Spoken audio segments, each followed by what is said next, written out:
मुख्यमंत्री का ये हुक्म कि मिट्टी में मिला देंगे, ये फरमान था।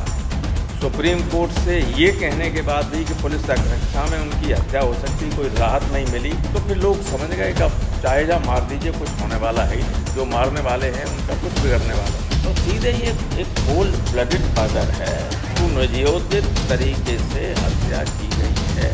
और जब भी और आज भी अगर जांच करने वाली एजेंसी सही होगी तो बड़े बड़े लोग इसमें जो कुछ हो रहा है ऐसा हिस्ट्री में उत्तर प्रदेश में पहले कभी भी नहीं हुआ।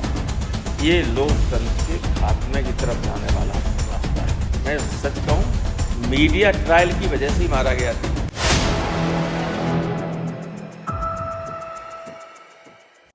इस घटना को तो सारे देश ने देखा है, मीडिया तो ऐसे ही लगाए हुए थे।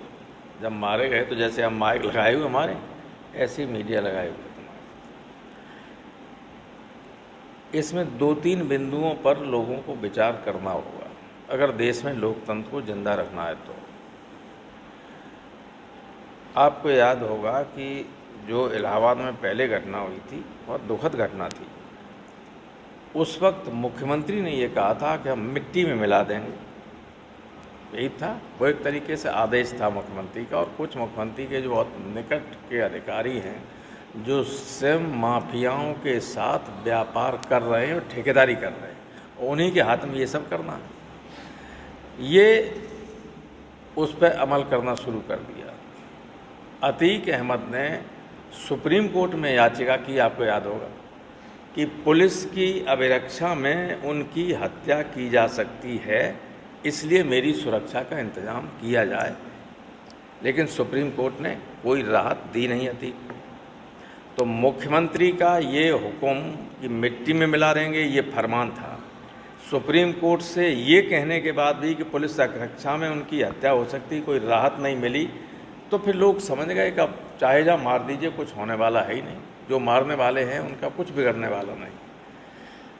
और इसलिए तीसरी बात ये कि कभी आपने देखा कि कोई व्यक्ति कचहरी पे पेश होने को आया हो, उसको रात के 10 बजे मेडिकल चेकअप के लिए ले जाया जाए? और इतनी सेंसिटिव मामला था कि सैकड़ों पुष्प जिस दिन अतीक अहमद को लाया गया और उनके भाई को लाया गया, बरेली से उन्हें लाया गया साबरमती से, तो हजारों पुलिस की ड्यूटी पे लगी हुई थी।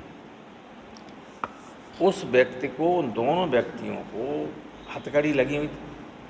हथकड़ी की डोर किसके हाथ में थी? पुलिस के थी। कहीं भाग भी नहीं सकते, कहीं हाथ नहीं हिला सकते। तो सीधे ये एक कोल्ड ब्लडेड मर्डर है, सुनियोजित तरीके से हत्या की गई है।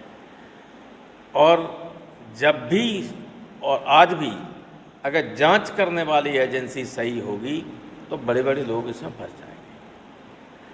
भाई, किसी व्यक्ति को पकड़ के मारना हत्या है। सीधे इनकाउंटर में सीधे गोली चले आपसे, क्या आप तो गए होंगे, आपके चैनलों के लोग गए होंगे झांसी जहाँ इनकाउंटर हुआ है। इनकाउंटर था वो। हमने झांसी के 50 लोगों से पूछा, उन्होंने कहा कुछ नहीं था, पुलिस वाले शोर मचाने लगे और गोली चलाने लगे।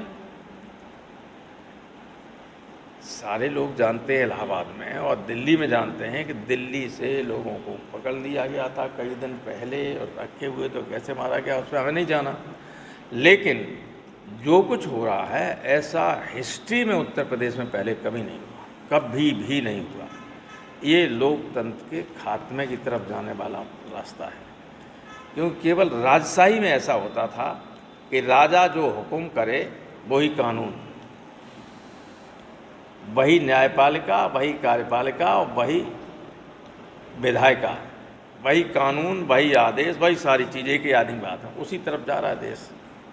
तो अगर डेमोक्रेसी को लोगों को बचाना होगा, और ये तो मैं सच कहूँ, मीडिया ट्रायल की वजह से ही मारा गया थी।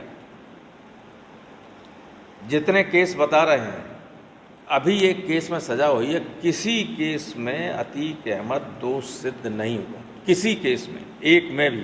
रोज़ फर्जी सैकड़ों मुकदमे लोगों के खिलाफ लिखाए जाते कि नहीं लिखाए जाते? लिखाए जा रहे हैं, तो संख्या बढ़ जाती। अतीक अहमद 89 में 91 में, 93 में इंडिपेंडेंट एमएलए जीते, 96 में या 95 में समाजवादी पार्टी से एमएलए हुए, 14वीं लोकसभा में समाजवादी पार्टी से फूलपुर से एमपी हुए। तो ये तो था नहीं कि साहब गुंडा और बदमाश सब चुनाव जीत जाते। 3 बार तो किसी पार्टी ने निर्दलीय चुनाव जीता था, रिकॉर्ड 3 बार लगातार जीते, 89, 91, 93 में। उसके बाद समाजवादी पार्टी जीते, समाजवादी पार्टी से लोकसभा, जब लोकसभा में वो जीत के आए थे अतीक अहमद, तब मैं लोकसभा का सदस्य था। 37 हमारे एमपी थे, मैं समाजवादी संसदीय दल का नेता था, 5-4 साल वो हमारे साथ एमपी रहे। तो है, लेकिन अब मीडिया ने गैंगस्टर और फलाना ये सब बना दिया, तो कभी कभी कुछ घटनाएं हो जाती बड़े बड़े लोगों से। यहाँ ऐसे ऐसे बड़े बड़े पदों पे लोग बैठे हुए हैं जो बम फेंक के 10-10, 15-15 लोगों को मरवा दिया, आप सब जानते हैं।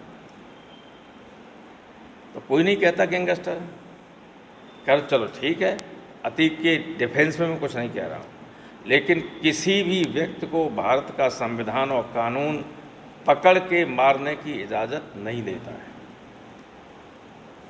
अतीक के लड़के को मारा गया, अतीक और उनके भाई, जो भाई भी एमएलए रहा, भाई भी 2 बार एमएलए रहा इलाहाबाद, अशरफ, तो कर दी गई सुनिश्चित तरीके से। अब देखें मुख्यमंत्री कितनी जांच करवाते हैं, किनको दोष दंडित करवाते हैं। अब इसमें तो कह नहीं सकते हैं कि साहब अच्छा हुआ। कल परसों लड़का मारा गया था तो बधाई दे रहे थे पुलिस को। अब लोग सोच रहे थे शायद इसमें भी बधाई दें, मारे गए अतीक, तो अभी तो बधाई दी नहीं। ये पता चला है कि कोई कमीशन बना दिया है जांच करने के लिए, तो ये है। लेकिन ये बहुत दुर्भाग्यपूर्ण है। बड़े से बड़े अपराधी को पकड़ के, गवर्नमेंट का काम ये होता है, कानून व्यवस्था अगर सही है तो उसको दंडित करे, फांसी पर लटकाए कोर्ट के जरिए, लेकिन व्यक्ति को, पुलिस को या किसी को ये अधिकार नहीं कि पकड़ के मार दे। सर, जिस तरह बयान आया था कि मिट्टी में मिला देंगे, तो क्या पूरी तरह से सुनियोजित कार्यक्रम था ये सरकार की तरफ से? तो इसमें भी कोई पूछने की बात है? सुनियोजित नहीं है तो ऐसे मार दिया जाता है कोई? अभी तो अतीक के 2 लड़के बंद और हैं जेल में, और 2 पुलिस किसी जिसमें रख दिए जाते हैं, अनाथालय जैसे, उसमें रख दिए, सुरक्षा की दृष्टि से कह रहे। 2 पढ़ने वाले लड़के हैं, नाबालिग लड़के हैं, दोनों को वहाँ रख दिया है, 2 जेल में। 4 बच्चे, 5 बच्चे थे, 1 मार दिया गया। तो इलाहाबाद के लोगों का जो कहना है हमसे, उनका ये कहना है कि यहाँ चर्चा, ये इलाहाबाद में चर्चा ये है कि इन लड़कों को भी किसी न किसी बहाने मार दिया जाए। तो सर, क्या इस तरह का कोई निकाय चुनाव से भी कनेक्शन हो सकता है? इस तरह की घटना का चुनाव से भी कोई कनेक्शन, राजनीतिक कनेक्शन है क्या? अब कुछ लोग हैं जो चुनाव की दृष्टि से ही सब करते हैं, चाहे देश बर्बाद हो जाए लेकिन चुनाव जीत जाए। कल सत्यपाल मलिक ने एक बड़ा इंटरव्यू दिया जिसमें उन्होंने मोदी पर कई तरीके के आरोप लगाए हैं। इंटरव्यू आपने भी देखा? देखिए, सत्यपाल मलिक ने क्या इंटरव्यू दिया है, इस पर मेरी कोई हक भी नहीं है कोई कमेंट करें। सत्यपाल मलिक हमारी पार्टी में रहे, हमसे बड़े हैं, नेताजी के साथ ही रहे, उनके साथ एमएलए रहे, मैं उस पर कोई कमेंट नहीं कर सकता।